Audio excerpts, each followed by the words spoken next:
Hey everybody out there, my name is Dragnix, and this is Kingdom.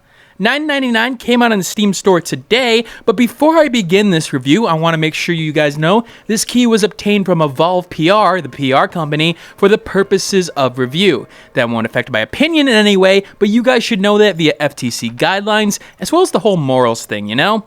But Kingdom's a weird game, to say the least. It is a 2D base building strategy indie game that takes some things about the genre that it sort of fits into and sort of doesn't really fit into any of them, and tries to change them around and make them more simpler.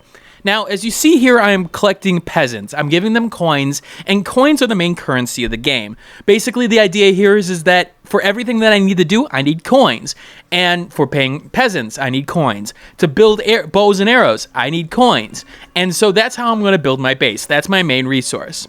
Now, your units are the peasants that you grab via those coins there, but also what units you get are based on the weapons that you craft. As you saw earlier there, I crafted a bow, so that person is going to become an archer now.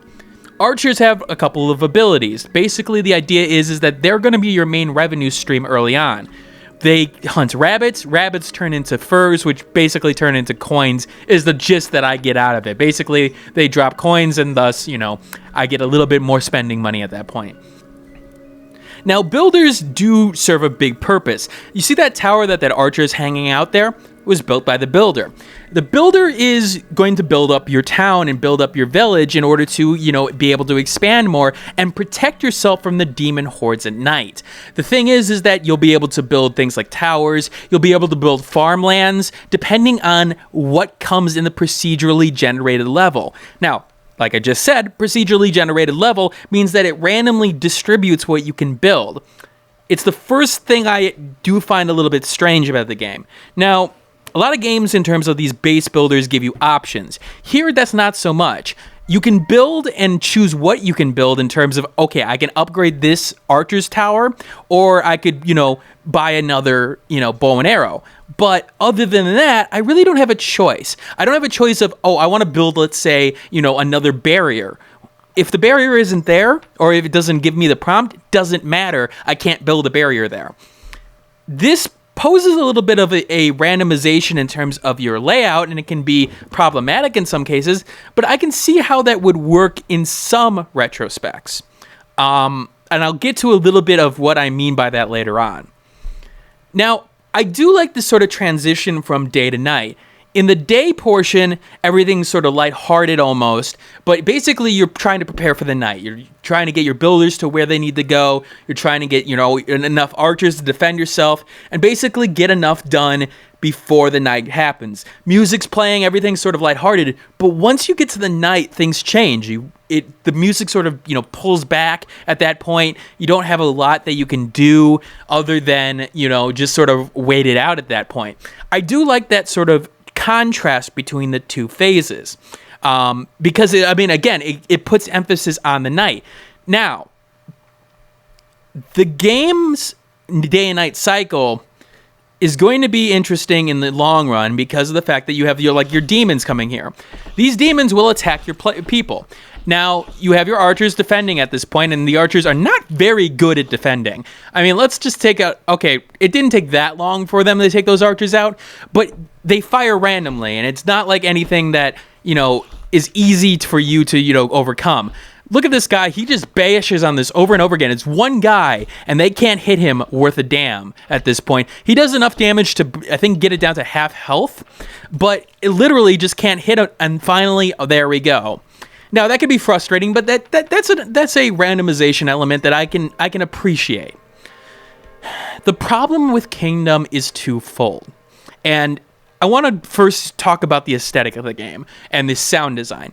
Aesthetic is wonderful. The aesthetic looks interesting. I like the backdrops in particular and the animations. Like, you seeing the horse, run, it feels smooth, and seeing that little dust that comes up at that point, seeing this little, shine in the background that I may be able to do something with, seeing the torch and the little light that comes from it, very good at the small details level. In the music, fantastic. Take a listen here. I'm just going to, shut up and let you guys listen to this for a second.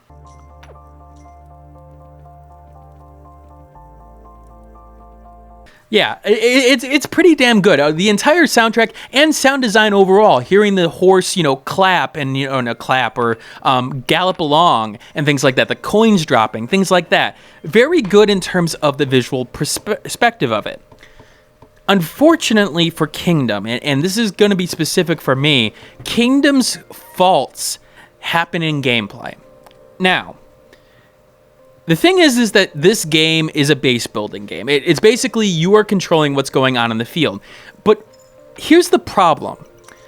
You don't actually naturally control these characters. Like this archer, for example. Maybe I wanted him to go try to take on that deer. I can't. I can't tell him to go take the deer on. The thing is that your workers follow a strict guideline, and in terms of they have a set of rules and they will always follow it. Now, for example, I bought a new bow, and the first person that was available ran to it and got it. Now, let's think about what that means for a second, because that has other effects in terms of the gameplay. So, for example, let's say I've got 3 builders. If I have one building that's building, all 3 of them will go towards that building. Now, even if I go and start another building at that point, the builders won't necessarily go to that. They won't split off at that point, or I can't tell them, go and, start on that other building at that point. In fact, they'll go to whatever the closest building that needs to be built is and start on that.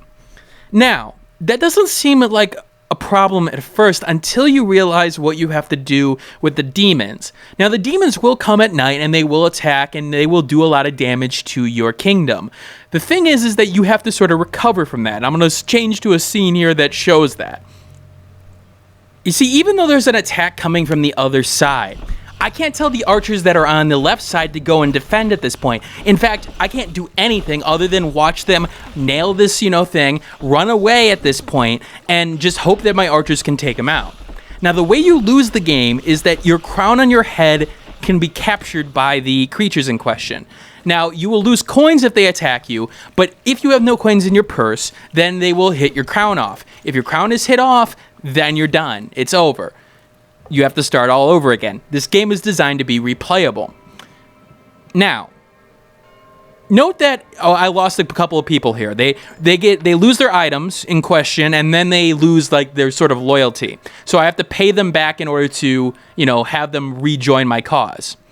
Now, the problem here is that even if I prepared for this, let's say I assumed that I would lose people, and I bought a bunch of bows and arrows, and I bought, hammers to, have them be able to, start fixing things right away. The problem is that notice how everybody's on the right side. They'll first go for the bow and arrows at that point, which is a problem because I need at least one, hammer maker. That's the problem. I don't have any control of that whatsoever. And because I have no control of that, I can't really prepare against anything. Now, obviously I can prepare in some ways. I can, follow people along. I can upgrade certain elements of my structure and give it priority. But the problem here is that you feel like you're disconnected from the action. And you feel like you're sort of a passenger, in this case, to the action in question. And that becomes a problem. You don't feel like you're actively involved. You feel like it is sort of luck at times, because there's no real indications of where these enemies are going to attack. Now, unfortunately, this is because of a disconnect. You feel like you're sort of on the sidelines of this. Granted, like a king or queen, maybe in this case, you're sort of ruling the kingdom. But the fact that you can move along this axis and sort of see what's going on, it doesn't help because you feel like you're part of the action, but you're not really. Now, this also leads into one of the biggest problems the game has, and probably what is going to have me not recommend the game in the long run. See, like I said, this game is got a procedural generation and it's designed to be played multiple times. The thing is that, especially early on, the game plays the same. See, you don't have a lot of variation at the front. You got your archers, you got your, hammer makers and things like that. You'll find these camps, so on and so forth.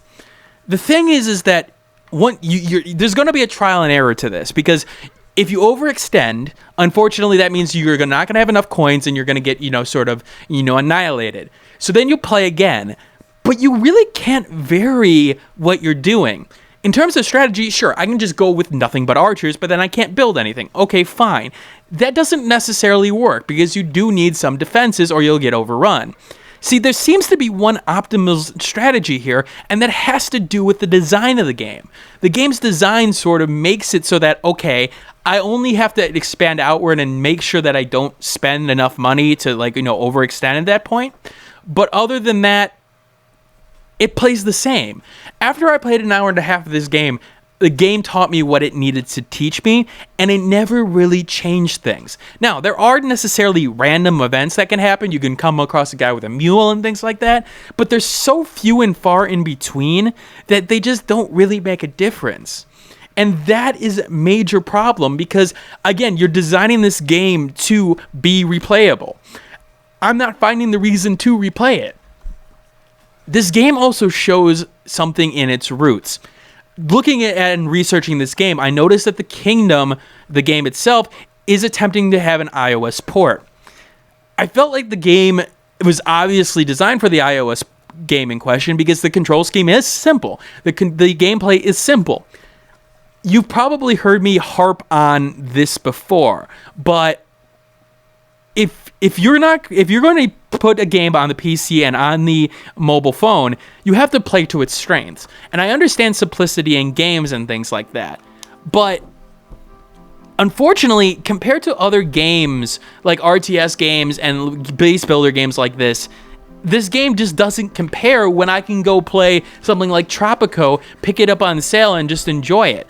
Now, I will give Kingdom this. It is definitely different from most games out there. It is unique in its perspective, but I felt like it could have easily taken it to the next level with more complexity, that I think could have easily been done even on a touch screen.